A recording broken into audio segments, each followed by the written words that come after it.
Hello everyone, আসসালামু আলাইকুম। আজকে আমি একটা কাঁচা আমের জুস তৈরি করে দেখাবো। এই গরমের মধ্যে কাঁচা আমের জুস খেতে সত্যিই খুব ভালো লাগে। জুসটা তৈরির সম্পূর্ণ প্রসেস দেখার জন্য ভিডিওটা শুরু থেকে শেষ পর্যন্ত দেখতে থাকুন। আমের জুসটা তৈরি করার জন্য যেসব উপকরণ লাগবে সেগুলো আমি এখন দেখিয়ে দিচ্ছি। আমি নিয়ে নিচ্ছি পরিমাণ মতো কাঁচা মরিচ, এরপরে নিয়ে নিচ্ছি লেবু পাতা, তারপরে নিয়ে নিচ্ছি লবণটা আপনারা পরিমাণ মতো ইউজ করবেন।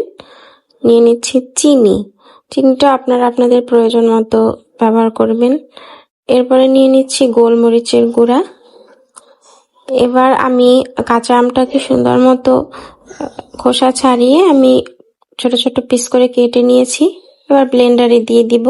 সবগুলো উপকরণ আমি ব্লেন্ডারে নিয়ে নিয়েছি।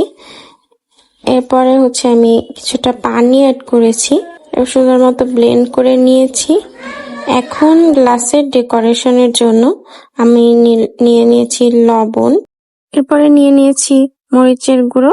এখন আমি লবণ আর মরিচের গুঁড়ো মিক্স করে নিব। এখন আমি যে গ্লাসে কাঁচা আমের জুসটা পরিবেশন করব সেই গ্লাসে আমি এই যে মরিচের গুঁড়া আর লবণটা উপরের সাইড দিয়ে কিছুটা লাগিয়ে নিচ্ছি।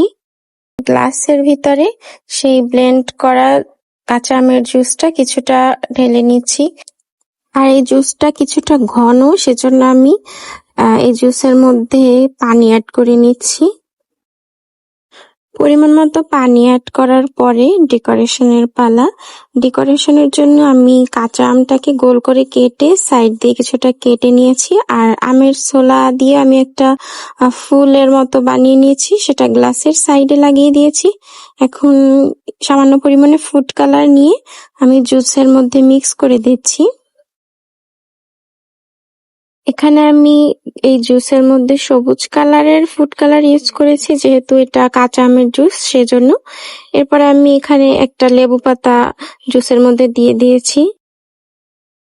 তো আমার জুস রেডি। এই গরমের মধ্যে এরকম কাঁচা আমের জুসটা খেতে খুবই ভালো লাগে।